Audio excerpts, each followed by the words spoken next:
Meine Damen und Herren und alle dazwischen und außerhalb, bei uns in Europa, bei uns in Deutschland ist zurzeit ja vieles nicht in Ordnung. Aber ich meine, auch wenn es bei uns Grund zu meckern gibt, genug Grund zu meckern, wir können doch gemeinsam froh sein, dass es bei uns noch nicht so schlimm ist wie in den USA.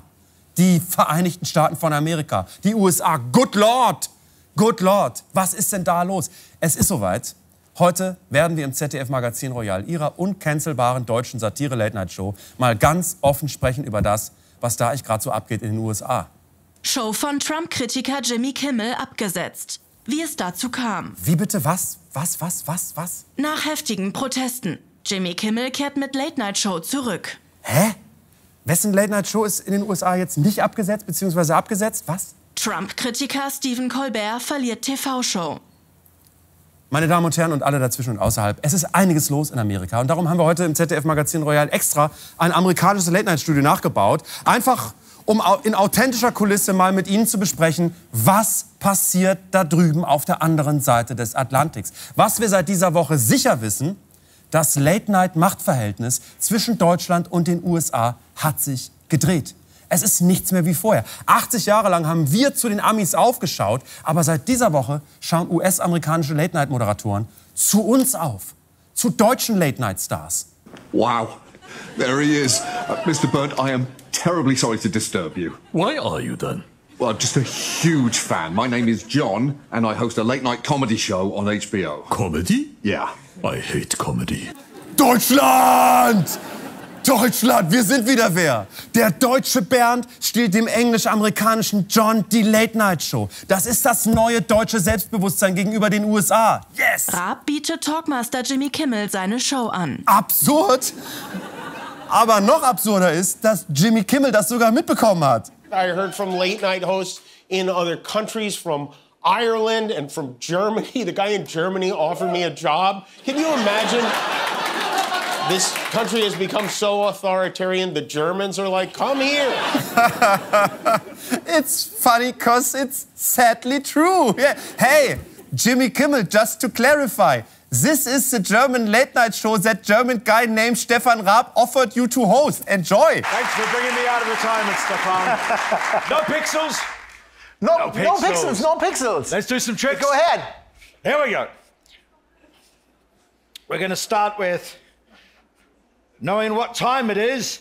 This is the wristwatch. Deutsches Fernsehen. Beliebt in der ganzen Welt. Meinungsfreiheit, bis der Urologe weint. Spätestens das ist der Beweis, Deutschland ist inzwischen besser als die USA. Ganz allgemein, kulturell und politisch. Nicht, weil wir besonders gut wären, sondern weil die USA es gerade mies verscheißen. Wir müssen aufhören, vom Ende der US-Demokratie zu sprechen. Wir sind weit über diesen Punkt hinaus.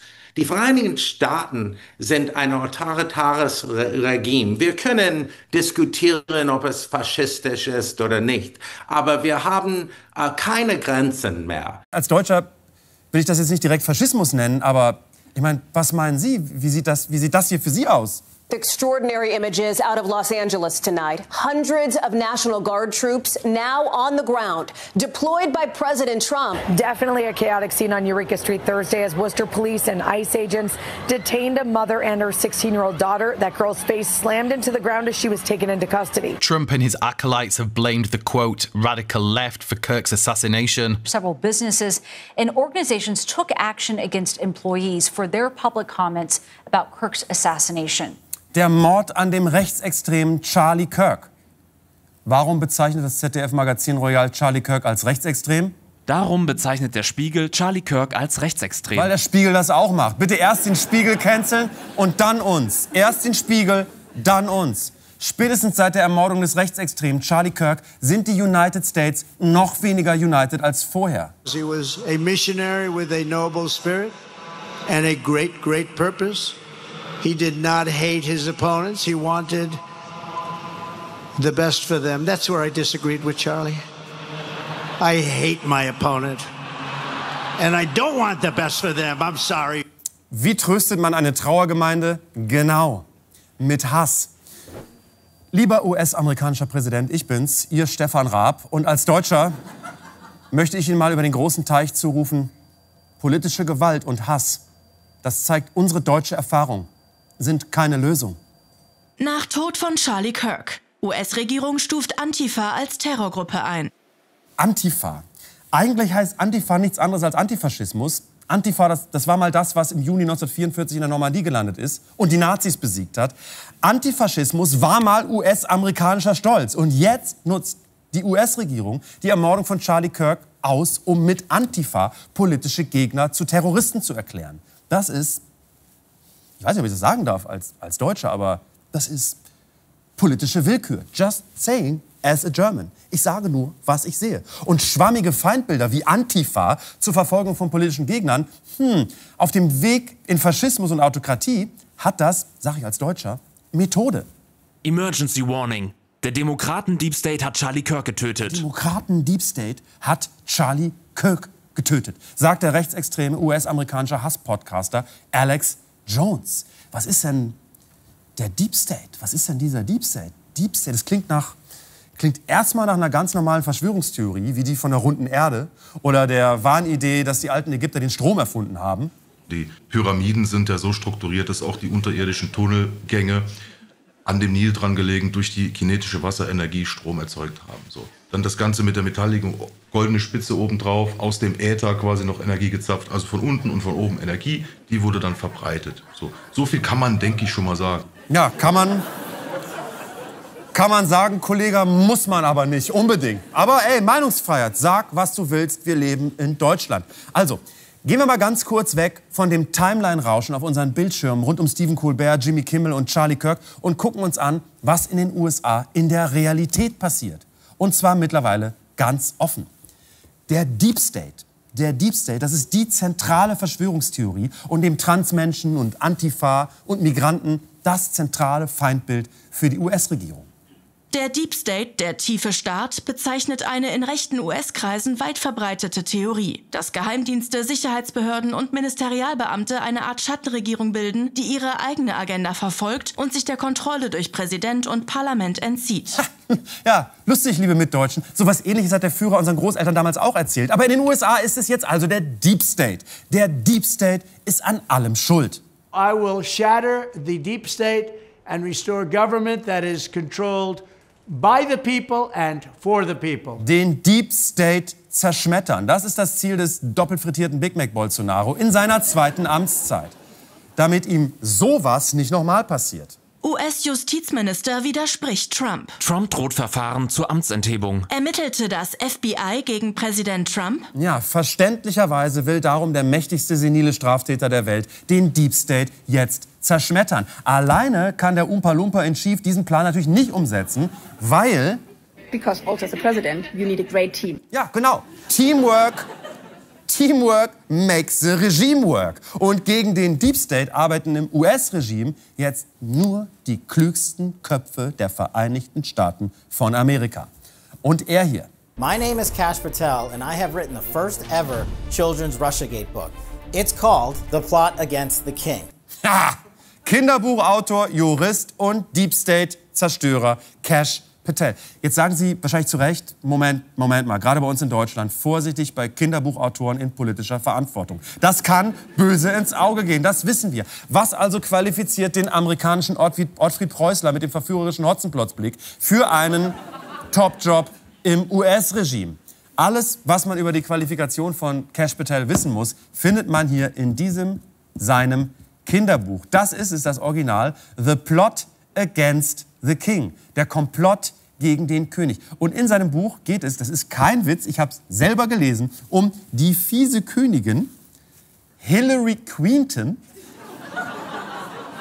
die mit einer fiesen Schmutzkampagne die Regentschaft von König Donald verhindern will. Es ist kein Witz. Der Einzige, der König Donald noch retten kann, ist der angesehene Entdecker und Zauberer Cash. Das ist... Und dieser Mann, der dieses Buch geschrieben hat, ist jetzt der Direktor des FBI, der wichtigsten amerikanischen Polizeibehörde. Natürlich nicht nur, weil er ein Kinderbuch geschrieben hat, sondern auch, weil er ein Sachbuch geschrieben hat.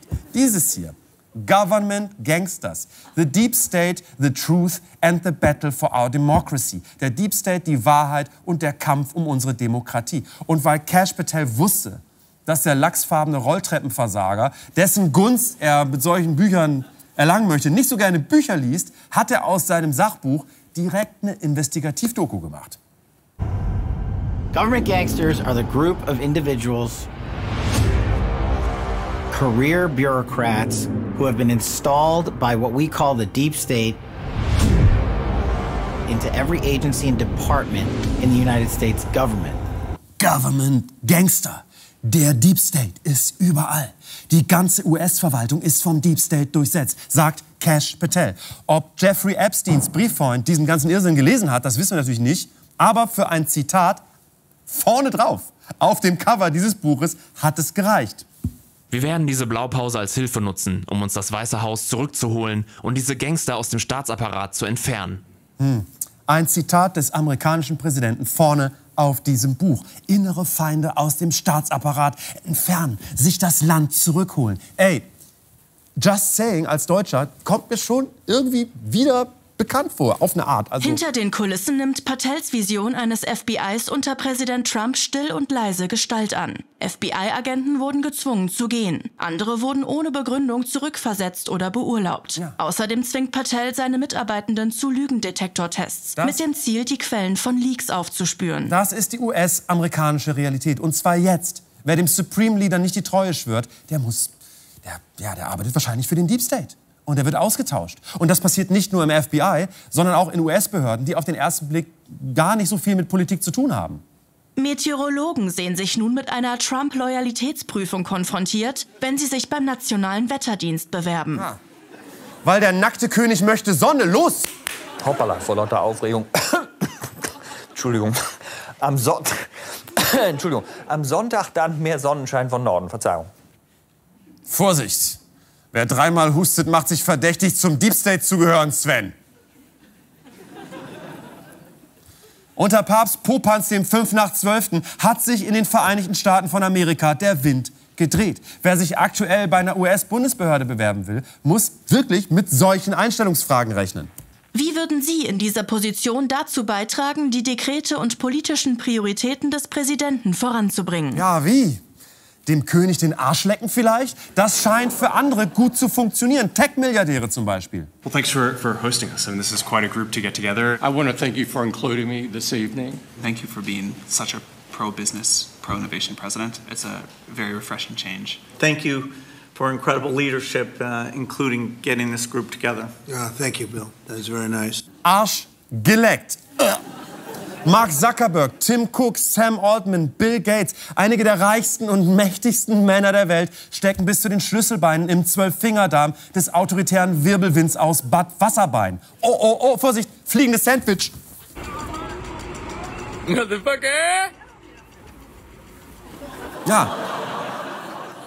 Dann ist auch noch das passiert. Der US-Präsident schickt die Nationalgarde nach Washington, D.C., in die amerikanische Hauptstadt, um, sagen wir wie es ist, die Bevölkerung zu terrorisieren. Und dort bewirft ein Mann einen Polizisten mit einem Sandwich.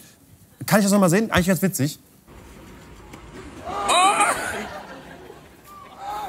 Ja, frei nach dem alten Sponti-Motto, haut die Stullen platt an Bullen. Eigentlich ganz witzig. Eigentlich ganz lustig. Aber in einer angezählten Demokratie wie der US-amerikanischen Demokratie kann ein fliegendes Sandwich zum Fall werden für die US-Justizministerin höchstpersönlich, Pam Bondi. Ich habe gerade erfahren, dass der Angeklagte im Justizministerium gearbeitet hat. Jetzt nicht mehr. Er ist nicht nur gefeuert, sondern wurde wegen eines Verbrechens angeklagt. Das ist ein Beispiel für den Deep State, mit dem wir seit 7 Monaten zu kämpfen haben, während wir daran arbeiten, das Justizministerium neu auszurichten. Der Deep State wirft mit Brot. Was wusste Bernd? Lasst mich doch alle in Ruhe. Ey, ja. Ich bin auch der Meinung, das Einzige, was die USA jetzt noch retten kann, Faschismus. Trump drängt offenbar US-Justizministerium zu Verfahren gegen politische Gegner. Ja, das in den USA, das fühlt sich alles irgendwie ganz schön an nach einem autokratischen faschistoiden Staatsumbau. Also finde ich, Meinungsfreiheit. Das kann ich hier anders als meine Kollegen in Amerika zum Glück in Deutschland alles noch frei sagen. Unzensiert. Im uncancelbaren ZDF-Magazin Royal. In ihrem meinungsfreien zweiten deutschen Fernsehen. Ladies und Gentlemen und alle dazwischen und außerhalb, ey, vor unseren Augen stirbt gerade die amerikanische Demokratie. Die US-amerikanische Demokratie. Und zwar nicht aus Versehen, sondern nach Plan. Project 2025 ist ein politischer Masterplan erzkonservativer Denkfabriken. Ziel ist es, den Einfluss der US-Bundesinstitutionen zu schwächen und die Macht des Präsidenten auszuweiten. Project 2025. Für alle, die die 900 Seiten nicht lesen wollen, hier die Kurzzusammenfassung. Diese vor Häme und Hass triefende, hirnlose Wix-Vorlage für Rassisten und Faschisten ist schlicht widerlich. Falsches Buch, Dennis, aber die Analyse stimmt. Project 2025 soll der manischen Mar-a-Lago-Mandarine noch mehr Macht geben, als sie ohnehin schon hat. Und wer könnte diesen Plan besser in die Tat umsetzen, als ein Mann, der selber daran mitgeschrieben hat?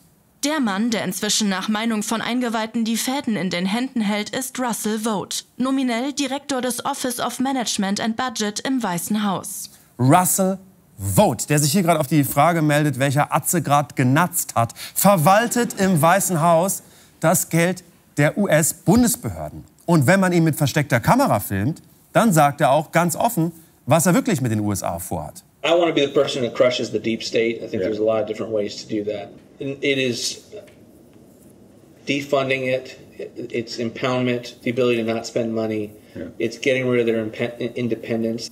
Bundesbehörden das Geld entziehen, um den Deep State zu zerschlagen. Und mit Deep State sind natürlich alle gemeint, die dem Make America Great Again-Regime nicht in den Kram passen. Die Trump-Regierung beansprucht neue Befugnisse, um Milliarden Dollar für soziales Wohnen, Bildungsförderung, medizinische Forschung und andere staatliche Programme zurückzuhalten, die bereits vom Kongress genehmigt wurden. Auch das ist Realität.